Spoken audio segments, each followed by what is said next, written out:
Happy Thursday and welcome to the Rival and Queen podcast. My name's Ashley. And I'm Sarah. And we're so happy to be back for yet another fun week. A fun week. And you know what? This is the week coming up to International Women's Day. Oh my gosh. How is it March almost? It is March. Oh. Ashley's still living in February. You know, it's an easy thing to happen. Let me reframe that. How is it almost International Women's Day? Because we had such a huge day last year and a big celebration, and it's hard to believe it's been a year. I know. We had so much fun last year. We had something like 10 women, almost eight women, I think, on the podcast, all female podcasters sharing their message. And we'll share a link to last year's episode because it's great to go back and listen to. It is great to go back. It's very uplifting. We had some incredible women and it was just a fun celebratory day. We were on the news that morning with Anna Almeida. Fun times. That was a big celebration. We went to dinner that night. We were glam. We looked like 10 out of 10, Ash. Yeah, Jennifer did us up. We were feeling good. We were feeling good. Okay, you know what? As a follow-up to our episode last week, our All Talk, where we talked about things, I want to tell you my snail cream came. Oh my gosh. So prior to this, Sarah had this jar and I was like, okay, we're not ready to record yet. I want to know what this cream is. And she's like, nope. And it didn't even click. That was the voice. I don't think I've ever heard your voice that loud. Okay. That loud or that high? Yeah. Both. I know. We both know I have a deep voice. Okay. So we talked about the snail cream. Were you Insta sold on this or someone told you to buy it? Look at Erica. Erica told me, my friend Erica told me to buy this and I did.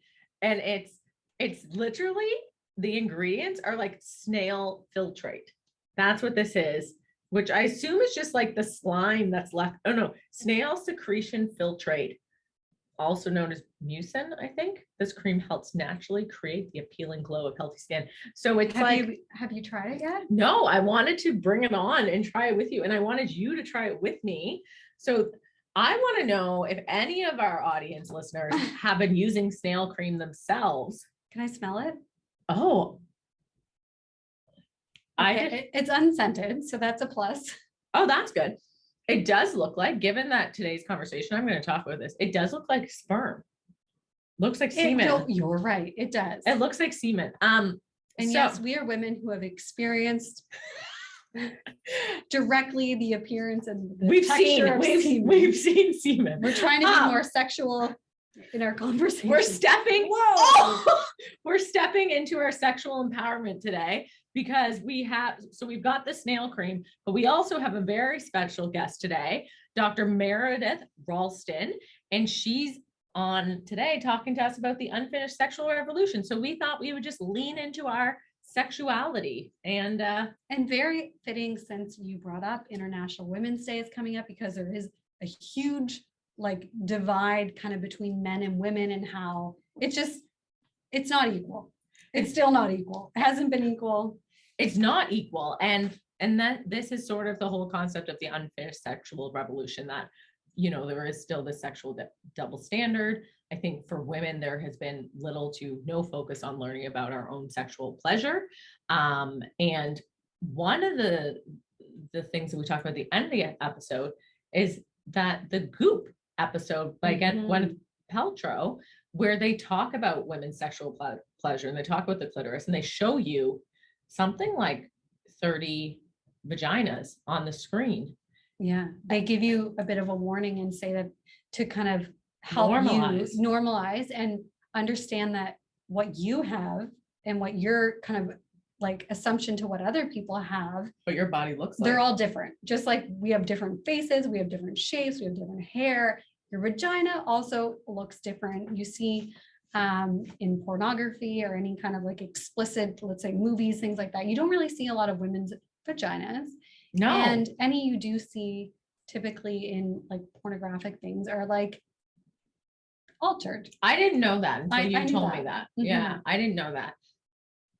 Sarah doesn't watch porn. No, I don't, and that's okay. But I mean, you've seen. I'm not against it, but actually, until I watched the Goop thing, I very much don't think I've ever seen that many vaginas ever. No, me either. And I thought it was like in the accumulation of my life. So I thought that was great and a very healthy thing to do, and kind of normalizing seeing women's bodies. I think it's important. So if you haven't seen it, go watch the Goop episode about, it's all around actually like teaching women how to orgasm. That's what the episode is. And it happens in New York, which I think is a very New York thing, where you go to like a therapist's office, they teach you how to orgasm. Yeah. I think is it that episode that it's couples that actually go, or there's something There I've might be seen couples before. going too. I don't know. Very interesting. Check it out. She brings up so many good topics in her series. But it is very well aligned for International Women's Day to be celebrating female empowerment and female sexuality and our bodies. And so we're so happy to have Meredith on with us today. She is a professor in the departments of Women's Studies and Political Studies at Mount Saint Vincent University in Halifax. And she's done lots of research in the areas of prostitution, sex tourism, women in politics, as well as homeless women and prostitution in Canada. So she's made a number of different documentaries. And also she just came out with a new book called Slut Shaming, Whorephobia, and the Unfinished Sexual Revolution. So that's what we focus on today a little bit. Yeah, and also upcoming, she is part of a online series. I think it's out of the Mount. Is that correct? It's a panel, yeah. A panel at the Mount, and it's called Dating, Hookup Culture, and COVID. And COVID-19. COVID-19. And that is, so they've got some special speakers coming down talking all about women's pleasure. And this is like the big thing that we talk about today. We talk a lot about the double standard, these images of like the good girl, the bad girl, slut shaming, and then also actually starting to explore sex education from kind of this view of including pleasure and consent as part of that. And not just birth. Not just like birth and traumatizing people, but actually how we make sex a more normal part of our day-to-day conversation. And then if you have children, also how to start making that like normal table conversation. Yeah, make it more comfortable, I think, for everyone, and for us to be more comfortable with our bodies. And I think change the narrative around how guys look at sex and gals too. And, you know, just kind of let both benefit from pleasure. Let both benefit from pleasure. And then empower ourselves in it. So we like very big thank you to Meredith for this conversation. It's absolutely fascinating. Awesome. She's awesome.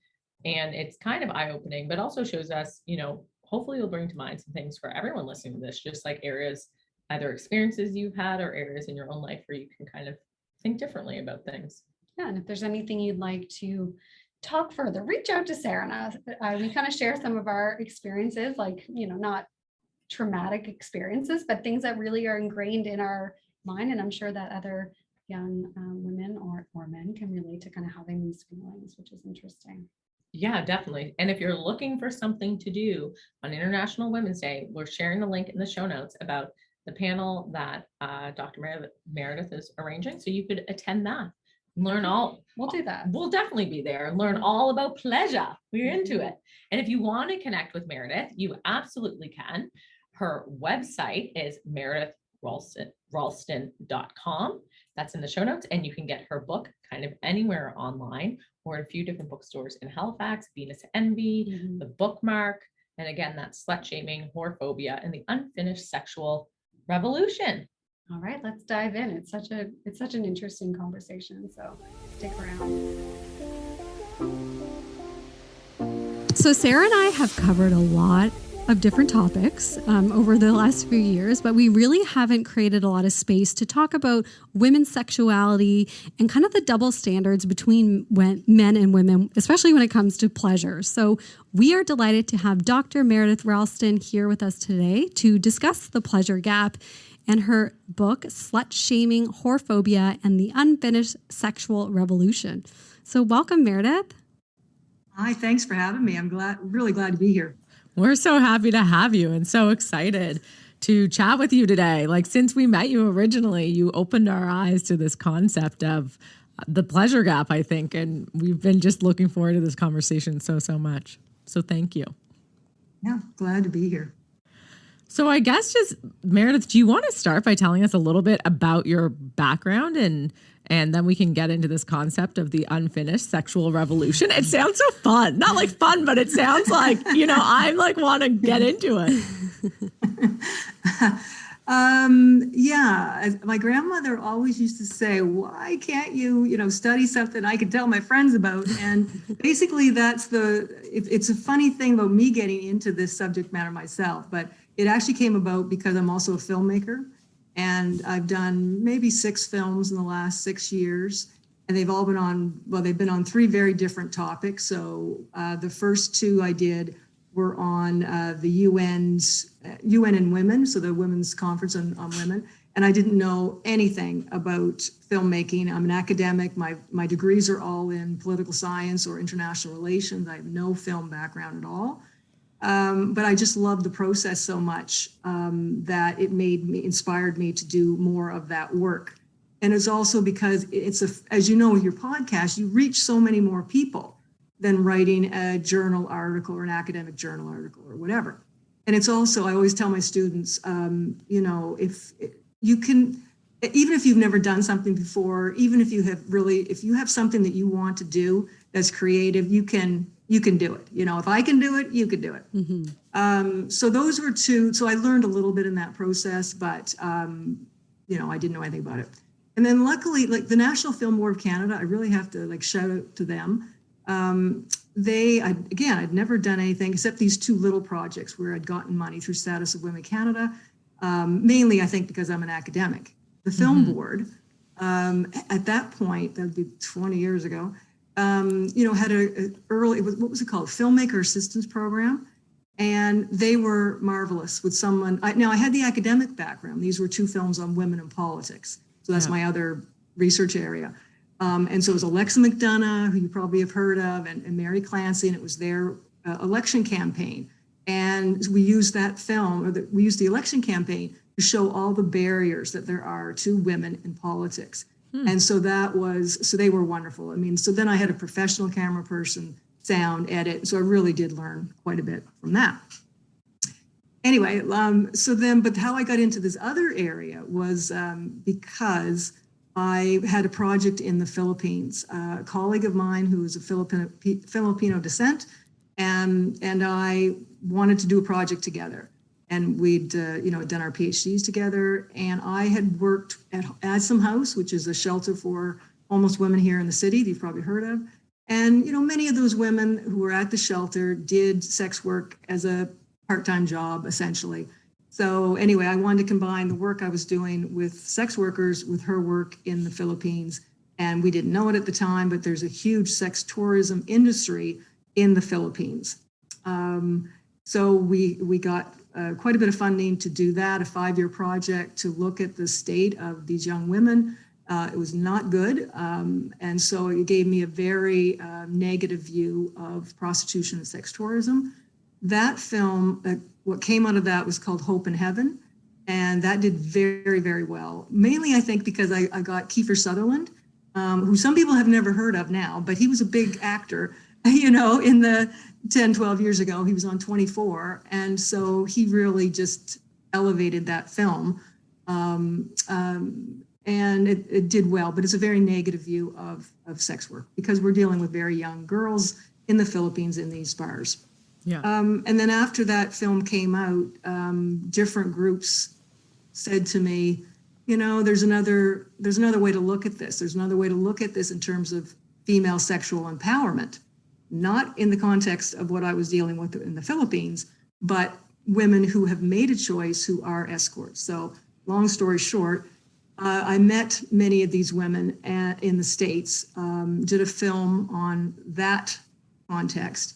But because, as you know, sex work is so stigmatized and still criminalized in the United States, particularly, once the film came out and she was known as a sex work activist, the main character, she was so harassed that she didn't want to be in the film anymore, didn't want to do any activism. I mean, harassed, somebody stalked her, they set a fire in her garage, really terrible, terrible things. This wasn't a client. This was not someone who knew her.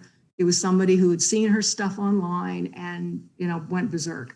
So, so I worked on that project for years as a film.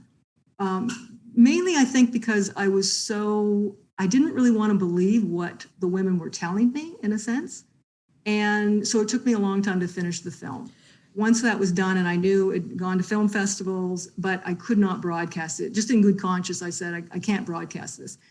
And once it's out on the internet, it's on the internet, and she could be even more damaged, right? Yeah. Anyway, so once I couldn't do the film, then I took the whole thing out, all these transcripts, and I said, I want to talk about my own journey from somebody who did not really realize the problem with stigmatizing women's sexuality on any front. So whether it's a sex worker, which is so much stigma, or just normal, everyday women who are more, shall I say, free with their sexuality, and the negative consequences of that. Mm-hmm. So I spent a couple of years just looking at the stigma around sexually active women, slut shaming, looking at the sexual double standard to finally get to the point, and just seeing how, even though, of course, there was a sexual revolution, it was very important, the 60s, 70s, even up to the 80s,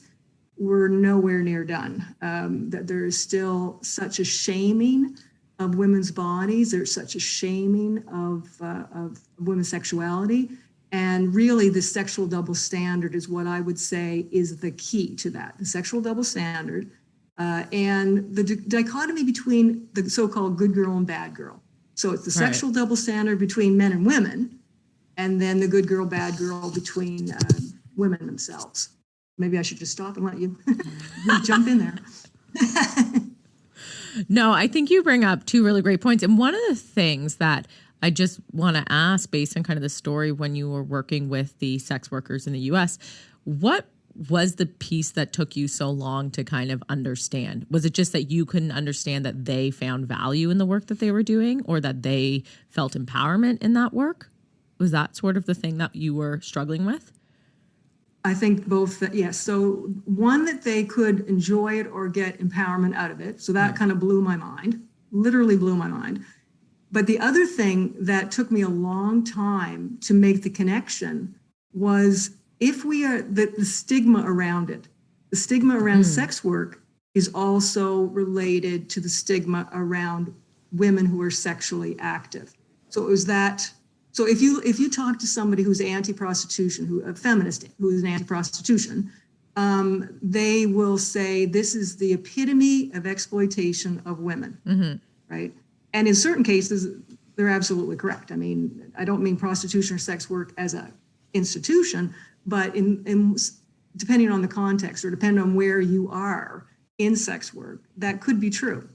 But what's also true is the autonomy issue. And the issue that it's another way to control women. And that's the connection, and maybe I'm not making that totally clear right now, but it's that connection between women who do see value, who do get empowerment, who make a lot of money doing it, and yet it's criminalized. They are not able to sell their services for money as any other business or job would do.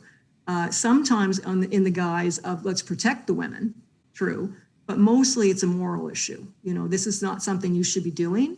Good girls don't do this. This is bad. You should not be trading your, pure sexuality for money. It's crass, it's commercial, it's bad.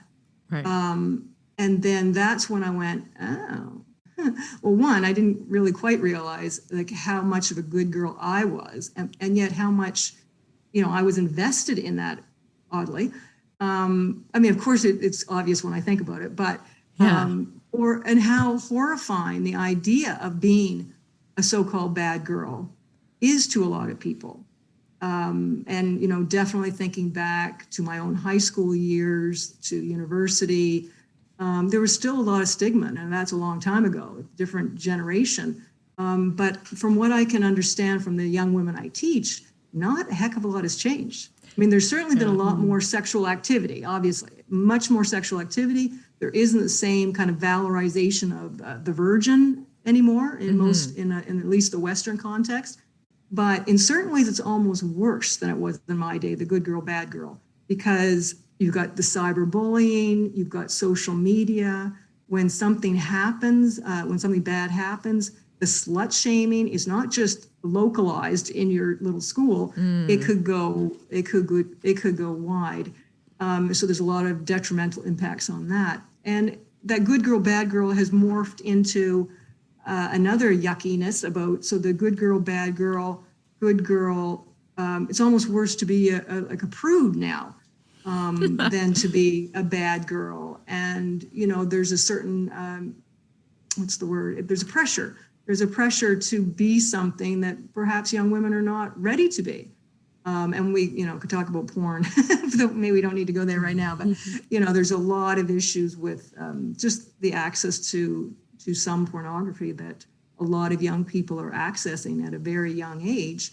And if they're thinking that that is, you know, a normal or healthy sexuality, when it's almost completely focused on, you know, male pleasure, you know, that's a problem. It's a problem.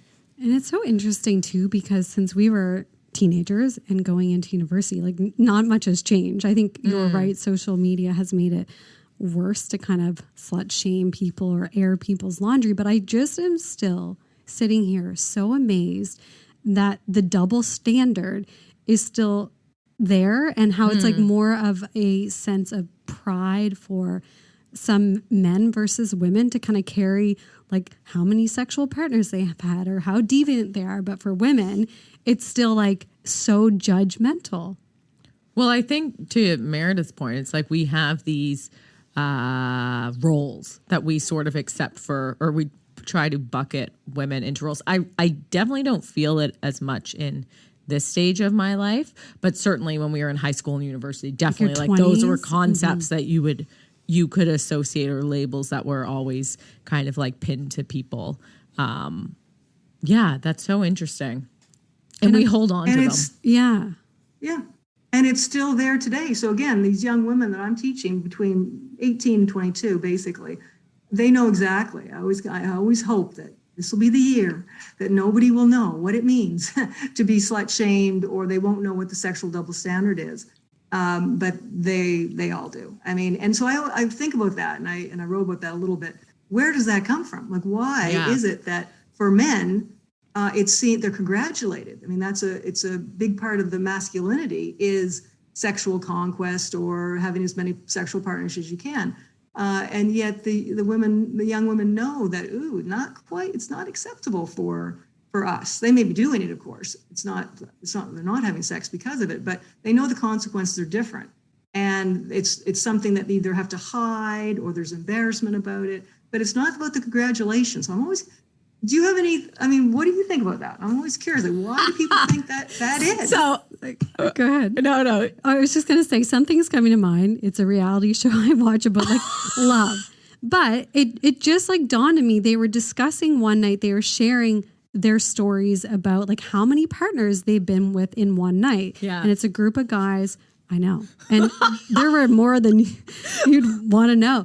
But the guys judged the women when they shared. I think one of them said they've been with 3 in like one night, like separately, 3 instances. And the guys were like bad mouthing and being like, she's not wife material and she's blah, blah, blah. I'm going to look at her differently. And I'm thinking like, one of the other guys just said like 6 in one day. And this was like 2 years ago. I'm thinking of, You're not thinking about that? No, I'm not. I don't watch reality TV, so this is always like a funny thing between Ash and I have no context for what she's talking about. But I'm thinking of 2 specific stories. One was this summer when we were in Antigonish. We met a young man. Yes. He was 22 years old, and he was telling us about how he slept with 77 girls. He was looking for a girlfriend and told us at 22 years old he had slept with 77 women. And we were shocked. But also, so you're also shocked, Meredith. That's a lot. I mean, like, I know, I'm doing the math. So then, and it brings out a point of like a story that I remember from when I was in university. And at the time, I had been dating someone, a guy on a hockey team. That didn't work out. That was fine. We were friends. And then like a couple months later, I ended up starting to see, and I slept with this other guy on his hockey team. And I remember he came to me and was like, people are starting to talk about you. Like, you better watch what you're doing. And I was so mad at him. I was like, you little asshole. I was like, you are such a small person and you are so insecure that I've like slept with someone else on your team and I'm like seeing this person that you're like now going to try to like bully me by like telling me people are talking about me. I was like, first of all, I don't give a crap what any of these like strangers to me say, but I was like, you're so full of shit. And if you were such a good, virtuous person, then you should stand up for me. Like, yeah. It was such an annoying and frustrating. And also because like, I certainly didn't identify myself as being like some sexual deviant or like, or these like names you would associate with people. Like I wasn't sleeping around with a ton of people. And I was pissed off that he was like. The nerve. Yeah. Like the nerve he had to kind of approach me like, how dare I? And I was like, anyways. So it's just a very real dichotomy in those two situations, right? Isn't that interesting? I mean, even as you say, even if it was the case you were sleeping around, what is it about other people's perceptions that is so judgmental? And yeah, and then that is the worry. And so when I think about some of the more notorious slut shaming cases where the young women have actually, committed suicide, that's exactly what happened. Whatever the context was of the sexual encounter, after it happened, the people around her, her friends, the girlfriends, were just brutal about the slut shaming and how could you do that and whatever. And then they always have all these nasty names for, whether it's the puck bunnies or, the crow eaters or, just these awful things which have to do with the women who are sexually active, but not for the men. And 72, wow, that's a lot. 77. 77. Yeah, I think he was asking us but he was for looking advice. for a girlfriend. He asked us now on looking advice for a girlfriend and was like basically wondering if he should tell said potential girlfriend how many people he had slept with. Anyway, and I can so relate to the good girl, bad girl kind of in Sarah's story that I remember that I was in high school. I mean, young, dating someone and someone else, like loosely dating, maybe had been on one date, that someone else had asked me on a date. And I was in fear of saying yes, even though I was doing nothing wrong. You're exploring when you're 15, You're 16. allowed to date people, so you like them. And like I said no because I was worried about any kind of association with, like this group and going on 2 dates with 2 different people. And what they would think. Yeah. And I still remember that so specifically because I thought like, I don't want people to talk about me. I don't know. Isn't that something? And so that gets in exactly how this works, how it controls our own behavior. So the good girl, bad girl thing is between women, but it's a way to control. I mean, how effective that we control ourselves. We don't need a parent telling us or a boy or the teacher, no, don't do that. Only it probably did happen at some point. It's we are the ones policing ourselves.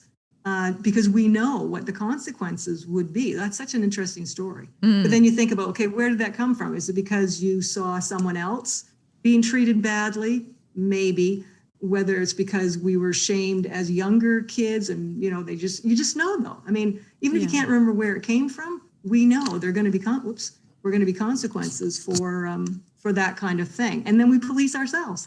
Yeah, I think the policing yourself, I can definitely relate to. I think probably every woman listening to this can very easily think of a moment where there was maybe they were something they wanted to do, but were worried about what other people would think of them, or just like really spending their time worrying about how it would affect their appearance or what.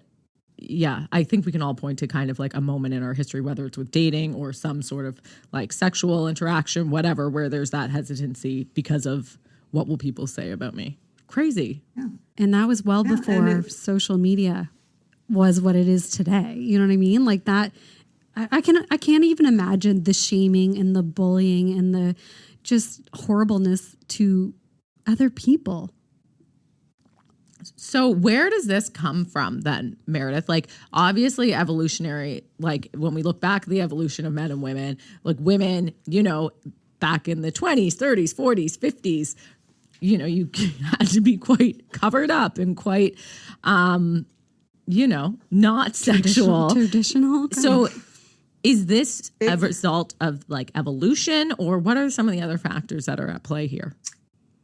Well, if it only went back 100 years, we might be able to fix it quicker than we have. But no, this is something that goes back, I would say, a lot of the anthropologists believe probably like 4,000 years. And when you say evolution, it probably does have something to do with literally the way, just the fluke of biology in two ways. One, the anatomy. So women are at more disadvantage in terms of any kind of sexual assault, just because of the pieces that fit together. But more importantly, it's about our role in reproduction. And so most theorists believe that because men did not know their role, well, they might have known their role in reproduction, but they could not control, right? So if we have a child, women have children, we know it's ours. We may not be totally clear about who the father is, but we know it's our child. Men have not had that ability to know that until the last, 25 years with DNA testing.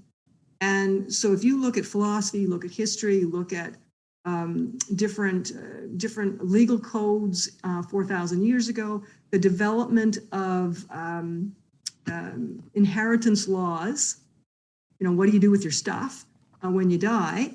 At the same time, they're developing rules for monogamy, anti-adultery for women. And I don't think it's a coincidence. So you have, change in civilizations, you have stuff, you have surplus. What do you do with the surplus? And it became important for men to know who they were giving their stuff to. And it's been that way for so many years. And then when you take religion, so then at 2000, well, even more than that probably, then you bring in religion that is already very suspicious of sexuality, very judgmental about sexuality to this day. You've got this weird combination of, we have to both protect women from sexual assault from men, and who's going to do that?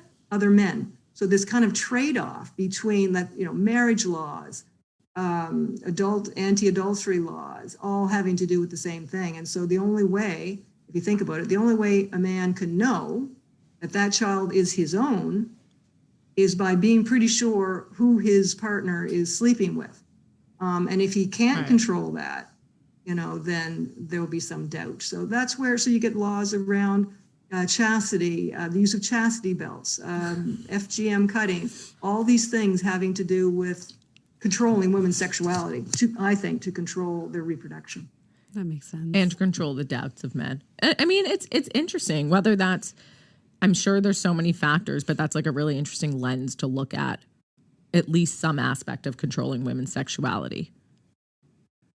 For sure. I mean, that's got to be a huge part of it. And that's why I think it's so difficult.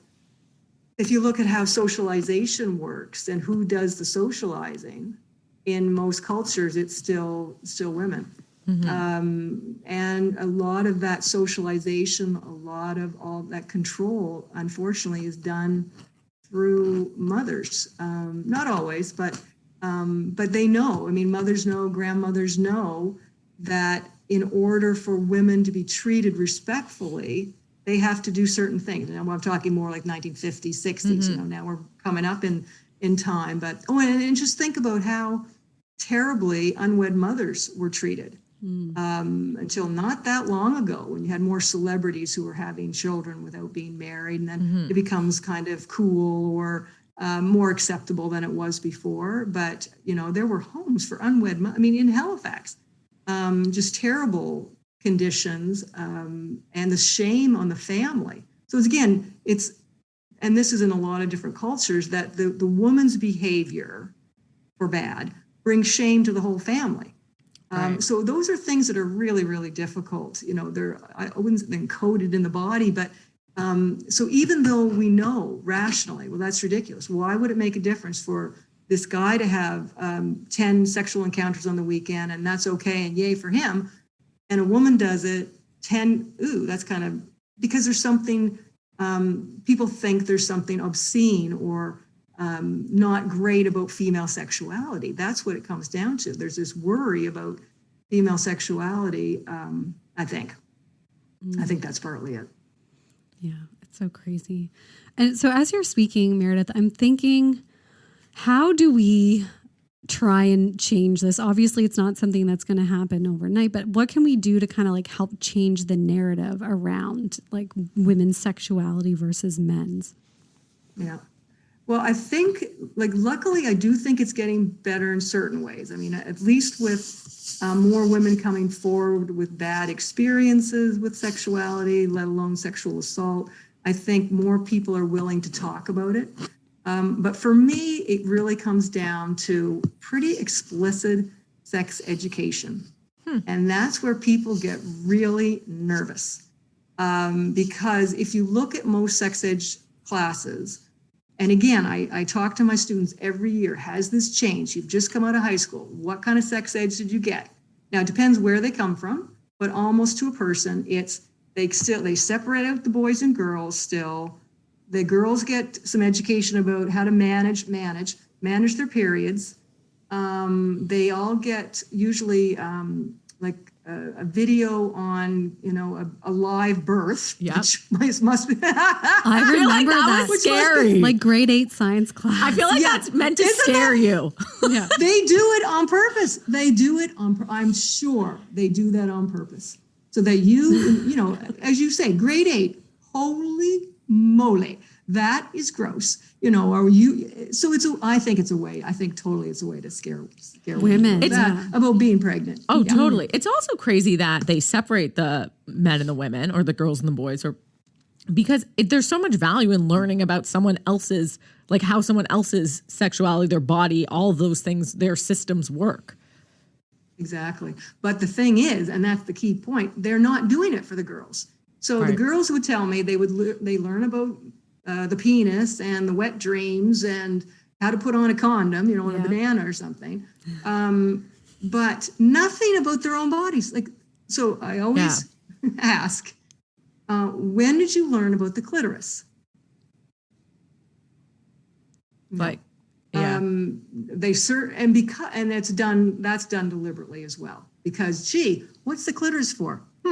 Women's pleasure. So if you're trying to scare people, and this is the point of sex education, I think, should be to make sure that you have a safe, pleasurable sexual experience. It's a normal, natural part of life. It can be a very nice part of life. Obviously, let's give people young people the tools, right, to have a mutually enjoyable experience or an individual experience, whatever. But what they do, it's all about abstinence, really. They may not call it like that. In the States, they just say they only do abstinence, just don't do it. But here, they do it in a roundabout way. So the fact that that sex education is still taught in such a way that it's to scare people out of doing something, or it only looks at the problems around it, whether it's STIs, sexually transmitted infections, or in terms of pregnancy. Well, 3 things really. So at least they're doing consent education now a bit more. So they talk about the dangers of sexual assault. They talk about the dangers of pregnancy. They talk about the dangers of sexually transmitted infections. But they're not actually talking about the good things about sex. And the other thing, again, it's a biological. It's not a big conspiracy in this part. But women are still to this day really told not to. They're not encouraged to explore their own bodies. Don't touch yourself. Don't let anyone else touch you. It's like a no-fly zone. And so if you don't know your own body, if you don't know how to give yourself an orgasm, how are you going to have, especially in first experiences? Men know, boys know. They don't have to be taught. They don't have to go to a class. Some women actually do have to either go online to find out, experiment a lot. Some people women never have orgasms. That's not a problem for men. And that puts women at a huge disadvantage when women are starting out sexually. And if you don't know your own body, then that I think is the root cause for a lot of the problems that are happening with younger people and sexual experiences, because women don't know that they are entitled to their own pleasure. They should expect their own pleasure. And that's the whole, concept of kind of orgasm equality, really. But until women know their own bodies and until they're being taught that about the clitoris, again, I understand why parents might have a little problem with that. But again, let's grow up. Teach them in science class. Like if you're showing people how to, like how birth happens and all the things about your body parts, like take that a step further, I feel like, and kind of like introduce what's inside of you. Women are a little more complicated maybe, and explain like what the benefits or what the concept they're of meant pleasure. to do. Yeah. Like as a female. And it's honestly I just want to say it's bringing up two memories of university. My first week, maybe this happened to you. Sarah and I both went to St. Vex, but I remember there being an assembly for women and consent and how to say no. I don't remember Yeah. this. And then I think a few days later, within the same Frosh week, there was a, what do you call it? Like a sex fantasia party or like sex toy party in one of the gyms. And I remember, I don't know, it was just so new to me. Like both of these things, like thinking about how do I say no? Are men like going to prey on me now that I'm at university and I'm in a dorm room and now they want to sell me sex toys? I remember this so perfectly. Oh my God. I didn't know that there was a consent session at St. Vex. I was not. You I was were there the year probably after. doing something else. But think about that for a minute. Only the girls, only the young women got the lecture on how to say no. The boys didn't get a lecture on how not to rape. From what I remember, there could have been there could have been both there, but I feel like it was definitely more about females and saying no and consent from my memory. And that's the sexual double standard. Women are the gatekeepers. So this is the other relationship, unfortunately, that if we see women as the ones who just are putting up the blocks, no. Once you say yes, then it's like, once you let them scale the gate, then that's a problem. Because if something bad does happen, then it's your fault. Why did you let them scale the gate in the first part? So that's part of the victim blaming that we see. What was she wearing? Why was she drinking? Rather than putting the blame where it belongs. Now, I do think consent education now is a lot better in the last maybe even 10 years, because everyone does consent education, and definitely the athletes all do multiple sessions about what consent means. And so I think that has changed a lot. But it's still, if the girls don't really know what the point is, other than to perform what they've seen for the boys, if they don't really know, and that's something that, again, it still kind of blows some of the students' minds where, wow, sex should be a mutually enjoyable experience. Yeah, that is a big reframe. And I think, too, the consent piece is definitely challenging. Because, I can think back to times certainly when I was in university, where it's like, I didn't want to have sex with someone, and I would express that, and they don't listen. And then you're in the position that it's like, okay, well, now it's either like we just do this and this is fine, get it over with, or it's like I have to end up in this really awkward encounter with you that's going to either and then they'll still affect talk friendships or do you know what I mean? It is this really weird thing where you're probably right. It would have served men to have a consent understanding so that ignoring women when they say they don't want to do something and then just like badgering them for ages isn't the answer. Exactly. Yeah. That and the badgering, that's exactly the word that women use. We were badgered and kept, badgered into doing it, as opposed to actually thinking, like, why don't the boys think, the young men? I mean, why? Well, I know exactly why, but I mean, until they can go, oh, wow, this isn't just about me and my penis. This is about her pleasure too. This should be a mutually enjoyable experience, not about me getting something from her as a gatekeeper. That totally has to be reframed. And I think that could happen in sex education. I mean, age appropriate, of course. I'm not talking like 7 years old or something, but by the time they're in junior high, but definitely by high school. I mean, this stuff's already happening anyway. And so you need the info. I also think I always love the Brits for this. They talk about sex much more frequently, more casually, like inside family dynamics. And it isn't this subject of like taboo. And I definitely think among Americans, it's much more as like an off limit topic and like not for family table conversation. And now it's not the conversation you want to be having with your parents over dinner, but even when you're starting to, when that can be part of the conversation, and it does make it a more of a natural thing to talk about and sort of gives each person their own independence on the subject a little bit. And I think that just kind of backs up your point that you think there needs to be more of this sex education. Like teaching people about it does not mean they're going to go like wild. It's the same thing when you think of alcohol. Like in countries where they're able to drink alcohol when they're younger, they're not all drunk 24/7. Like it just becomes like It's awareness. Yeah. Something you Exactly. learn It's how to use. education. Yeah. It gets normalized. And I think, another study came out, I think it was Finland, where the parents and sex education do both the dangers, the dangers of sex, but also about the pleasures. And they seem to have a much more sexual equity in that culture because of it. That they're also, because they're arming, not the right word, but they're giving information to young women to know what they should be expecting in a good relationship, in a healthy sexual relationship, and because they know their own bodies too. I keep going back to that point that we're like you in your example of the hockey player, you were strong enough, just to say, well, that's ridiculous. You knew it and you said it, but a lot of people might just absorb that shame. And a lot of people do, right? And that's the other thing. It's got to be challenged. Every time it happens, people have to challenge it. Yeah. And you don't always feel up for doing that. I will say in this particular instance, I was just particularly annoyed with this person and happy that I was. But all of this conversation really kind of leads me back to wondering, how does this frame our own relationship with our own sexuality?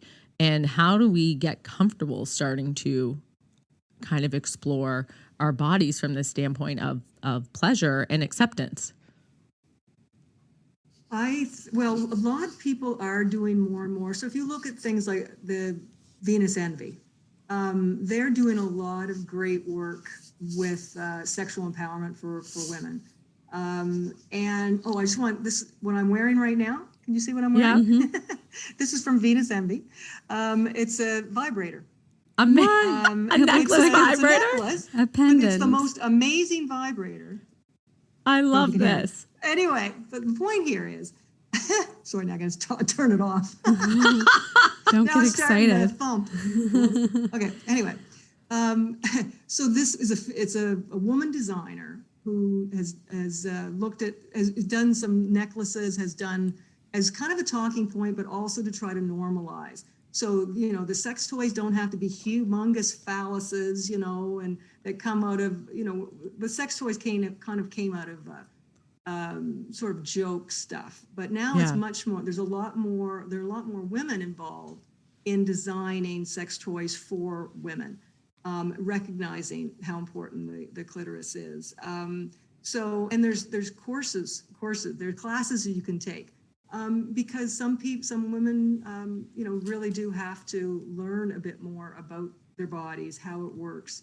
But the other thing is the shame. And I'm not sure how, it's very difficult to overcome shame once you have it about the body. Mm-hmm. And that's something that really, again, we need to be dealing with from the time kids are young. Just in the same way that in households where women are talking to the children more about periods and menstruation, it becomes a normal thing. You understand what tampons are way before you actually need to know them, versus the dead silence about that. And you're hoping you get something in school. Unfortunately, some families still don't talk about it. But if you don't talk about it, then there's a shame. Mm-hmm. And that shame around the body is much more significant for women for a couple of different reasons. One, just that we live in a very Misogynist, is that maybe too strong a word, but women are judged very much more harshly on everything, whether it's appearance, whether it's their sexual experience, everything, right? But it's also, we're more easily shamed because of our bodies, because of the menstruation, just the different structures of the body. And then when you have celebrities who have a lot of power, and who, now some are awesome. Some women are awesome. I'm thinking about Megan Thee Stallion and Cardi B. They are amazing in trying to take back women's sexuality from some of the stuff that's out there. But then when you get people like Robert Pattinson, he was the Twilight actor, others who shame women's bodies, who talk about, how what's the word one of them used, emasculating it is to do for oral sex on women. Oh, it's great for them to do it on me. That's the way it should be, but it's totally emasculating for the alternative. People pick that up. Young boys pick it up. Girls pick it up. So again, it's just got to be challenged. All that kind of stuff has to be challenged all the time, both individually and collectively, I think. We will keep challenging it. No, I think this is great. And I really loved listening to you talk about this stuff, Meredith, because it is, as you bring this to the forefront of our mind, we start thinking about our own behavior. Probably all of us listening are reflecting on some of our own experiences and how we may have felt or how we acted or other people's actions and whether we challenge them or not. And I think it's a very important, this is a great reflection. And I think too, we have a lot of friends with young children to start thinking, even obviously not having this discussion yet, but thinking about this in a different way. I think it's very helpful because a lot of parents, I think, really, I know my friend, I'm not going to say her name or the story, but really fears for stuff like that. They have one of each gender, and it's kind of you think about those things even though that they're differently. Little. Yeah, and you kind of worry about stuff. But I think to your point, just the education piece and around everyone's equality and how we should treat each other is the forefront and the most important thing.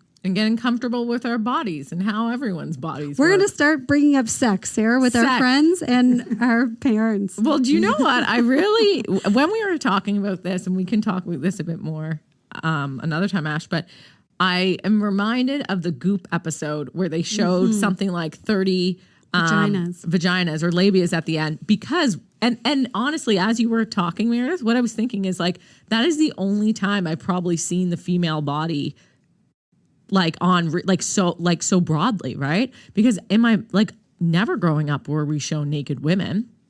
When not in that other view than either. Other than their breasts and you know what I mean, on movies and stuff, but you're never seeing a wide variety of women naked. To know that that's mine's normal. It looks like everyone's bodies look different. Yeah. So whatever normal means. Whatever normal means, but that's just it. Because again, it's just sort of that structural, the way that women are put together. It's interior. It's not as visible as male anatomy, and so it's not as obvious about what to do with it, and it's because it's hidden, and we're not sure about what's normal and what, unless you're looking at a lot of pornography. But then you're seeing most pornography anyway, it's very standardized labia, clitoris, etc. And so that and altered easily and altered. Yeah, I think that's a big thing. Yeah. Oh, they've had surgery to change the appearance. They had surgery. What? Anyways. Yeah. For sure. That's another can of worms, but that's good to know. That's good to know. I didn't know that. Watch the Goop episode. We'll share it in the show notes because that is very eye-opening. Just to see a bunch of different women's bodies is healthy. So we'll share that in the show notes.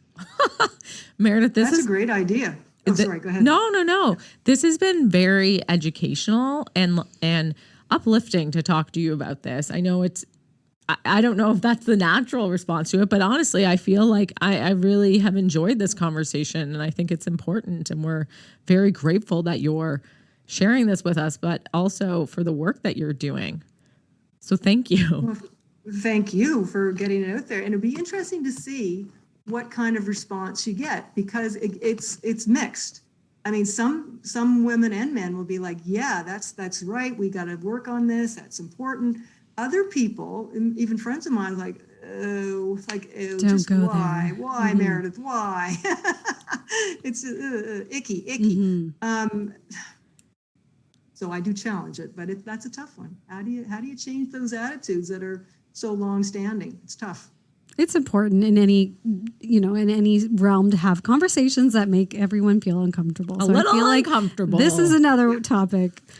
All Stretch right. our comfort zones. We'll have to go home and have family dinner conversations around this. Our parents can look forward to that. What I think. Ashley, do you have a question for Meredith? No, do you? Yes, you do. That's me being sarcastic. All right, Meredith, we want to know before we dive into our game, what lights you up right now? What are you excited about? What lights me up? You mean just in general? Yeah, In what do you? general. About this topic. Well, I've only got 6 more weeks of teaching, so that's good. That's great. Summer vacay. Actually, I don't know when this is going to be on, but I'm organizing a sex and pleasure educator panel for International Women's Day. Yeah, we've got Amazing. somebody from Toronto. What does she do? She's known for something. That's soon. I can't remember what Peg the Patriarchy or something. And apparently some supermodel went to the Met Gala wearing her slogan. So she's actually gotten a lot of Luna something or other. Anyway, I can't remember the name. And then somebody from Venus Envy and somebody else. So talking about women's sexual pleasure. And they call themselves pleasure educators. So I love that. Love So this. yeah, that's going to be online at the Mount. So I'm very excited about that. So I hope we get a lot of people. Again, I think we're getting kind of mixed. Why are we doing that? We need to do more, important things, whether it's pay equity or, what's going on in Ukraine. But I would disagree with that. And I'd say that I think this is a huge issue for a lot of women. And it's not just about sexuality. It's about freeing the mind. Free the mind, free the body, and really, look at some of those connections between women's disempowerment and some of the stuff that we're still seeing out there with sexualized violence and lack of consent. All these things I think are interconnected. Love that. We'll share the details of that panel in our show notes as well, so everyone listening can check that out and hopefully join. I think that's fabulous. And I'm thinking, I feel like the Mount is so lucky to have you, and we're so lucky to have you here, kind of like spreading these messages and opening up the conversation here and afar. We love that. All right, Meredith, we are going to play a round of Queenie Grams before we wrap. This is our made-up game. It is very easy. You're going to be a pro at it. All you have to do is pick. You did say game. Yeah. I wish we had more sexual questions, Sarah. I don't think we have any, We should've but just we have a made some couple. up. We have a couple. So Okay. we're going to get you to choose a number between 1 and 144, and we'll ask you a question, and we'll each take a turn answering it, and we'll all go around. You've got 100. I have to pick a number between 144. 1 and 144. Yeah. 11, my favorite number, 11. 11. Let's see. This Oh, God. No. This one's not bad. It could be bad. It could be not bad. It says, tell us about your worst sunburn. We never know where these questions go. My worst sunburn. Do you have a vivid sunburn like memory? a trip. Oh my. I have one that I always go back to. It's the classic. And don't ever go on a boat without sunscreen. Just don't. I fell asleep on a boat in Greece sailing on the Black Zodiac, was in the middle of the sailboat. I fell asleep there for a few hours. Couldn't wear pants for 3 days. I mean, it's fine. I could live in bathing suits and dresses, but that was an unpleasant. Yeah, unfortunately, I think I've had a couple. That was back in the day where, we weren't using a lot of sunscreen. We were more like the oil, if you can believe that. So, yeah, luckily I don't have melanoma, but I've got a few, I'm sure, bad sunburn stories. But nothing I can come to that vividly. Nothing that is scarring. That's okay. We'll get another Queenie Ram. Are there any vivid? Oh, Mexico with my friend Nicole, and in the pool all day, and you just really lose track of how hot, how like touched by my skin. I'm saying that backwards. My skin is so untouched when you come from Canada into Mexico. And if you're in the water, there's no sunscreen staying on you. We're just not prepared for that up here. No. For sure. I love that. Ashley, would you like to pick a number? Sure. How about 115? 115. What is your must-have beauty product? Moisturizer. After the sunscreen talk. Meredith, how about you? Do you have a must-have beauty product? Yeah, given my little eye thing, some concealer. I do love my concealer. A little bit of Yeah. Ooh. I think that is definitely a must-have. My must-have beauty product right now, I don't know. I think moisturizer as well. Yeah. Moisturizer, mascara, concealer. We need all. We need all the beauty products. We love, we love to look glam. Nothing wrong with that. I am going to go with 135. I love this question. Who would you spy on if you were invisible? This one always. Ooh. Freaks. Oh my God. I don't know that I would want to. Cancel. But I mean, that'd be interesting. It would be interesting and scary. I don't know who I would spy on if I were invisible. I think someone funny, maybe. Like a celebrity. I think that could be fun. Yeah. Right now, Ashley introduced me to the Paris Hilton documentary yesterday, Paris in Love. And I'm really just amazed. In awe at the different voices she has. So I might want to spy on her for a few minutes just to understand how she talks normally when cameras aren't rolling. Nothing important, but just something I'd be curious about. But she has different, what do you mean? Like she's got an affected voice and a normal. Well, see, she's another great one when you think about all the slut shaming, the sex tapes, Kim Kardashian. Yep. How they've made, how they were so slut shamed. The other one I haven't seen is the Pam Anderson's. Yeah. Yeah, I want to watch really that. affected her negatively, but not so much the husband. No, and I think, were you telling me when she went to court to try to get it banned, the judge ruled it in public interest, so they didn't remove it. And that was in the 90s, not that long ago. How they treated women in the 90s, in public eye, is crazy. If you watch some of the interviews with Britney Spears at that time or Jessica Simpson, like you said, they were the virgins. I remember that on Cosmopolitan, the headlines being why I'm saving Jonas myself Brothers? for marriage. They wore the virginity rings. I don't remember that with them, but I do. Purity rings. Yeah, the purity rings, yes. But I remember, and then some of the questions that the male reporters would ask Britney Spears about how dare she wear that? What does she think people think of her? And she had to go on. And then Justin Timberlake said all these things about having sex with her and then her cheating, all these lies.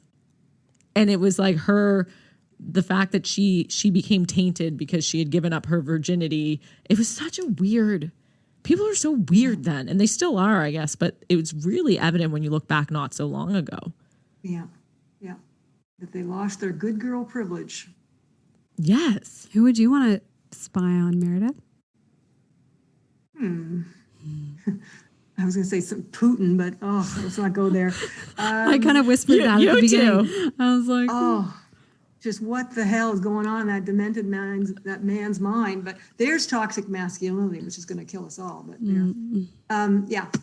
So who would I really? We've got Paris Hilton and Putin. We're going to learn about sexual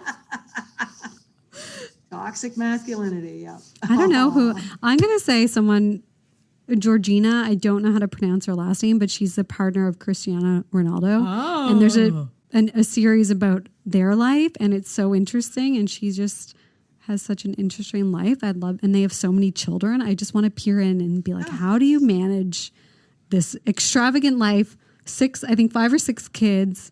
I don't know. And being married to the most famous soccer player in history. That's a fun one. Just because my life's not like that. So I'd like to see what she's doing. No one's judging you. I chose Paris Hilton. This is a safe space. Did you go home last night thinking about what's Paris doing? I did not go home last night thinking about what Paris is doing. I was so tired. But Meredith, has anyone come to mind that you want to spy on? I think I'd spy on Jennifer Garner. Whoa! She can't be. No, I've just, given her life and ex-husband and the Jennifer Lopez. Is she really as nice as she appears in public? I'd like to know that. Yeah, she is that good girl next door She's totally a girl. image. Good girl. Yeah. All right, We like that one. we can all put our heads together after and see what we took from it.